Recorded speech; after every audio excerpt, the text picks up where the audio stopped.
Your safety in New York City is decided on by the insane, and this proves it. I feel bad that guy was sticking up for us, but like... White boy. This is how. Shut the f up. This is the fucking.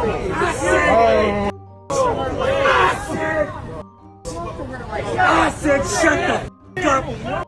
I said, I called you a. I called you a bitch. When a grown man speaks, you shut the f up.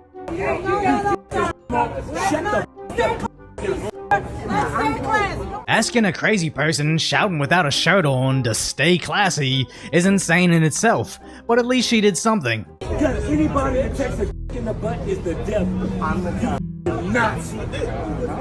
You Nazi. We outside. He's over here. No.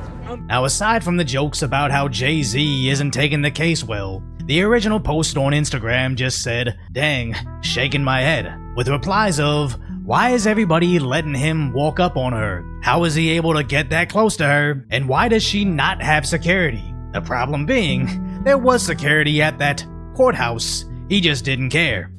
As it's true, zero displays of masculinity were seen in this clip, because plenty of dudes just witnessed this happen. But keep in mind, this occurred in New York City, who made it very clear on what happens when you step in to defend strangers. Where even to this day, if you search his name, it tries to frame him as the bad guy. So it makes sense when shortly after that in equally liberal Chicago, a girl can get robbed at gunpoint in broad daylight, but be bewildered when a dude literally sits there to watch, even being called a beta male. As when you label all masculinity as toxic for long enough, men will stop doing it, especially when you might do life in prison for simply protecting people. So sadly, New York City has become a society of everybody fending for themselves. Now, someone did say, she wasn't worried because she looks like she can fight, but they need to stop watching Marvel movies, because there's a difference between lack of worry and lack of awareness as she turns her back on a crazy person.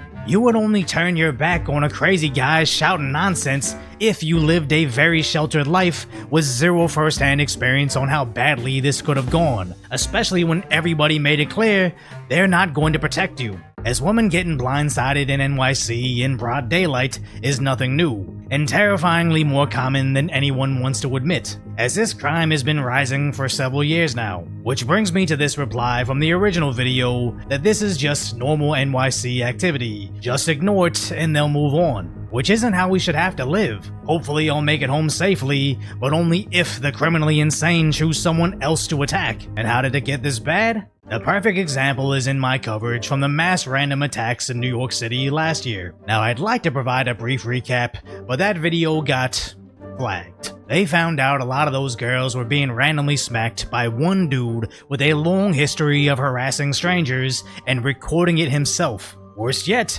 he was arrested and quickly let back on the streets. And probably even worse is some of the stories of similar attacks weren't even the same dude. It's just so common in that city, and any given week 27 different women can report the same crime. And it's not even the same guy. So no wonder a year later, another crazy dude can feel emboldened to go after a girl surrounded by men and security in broad daylight.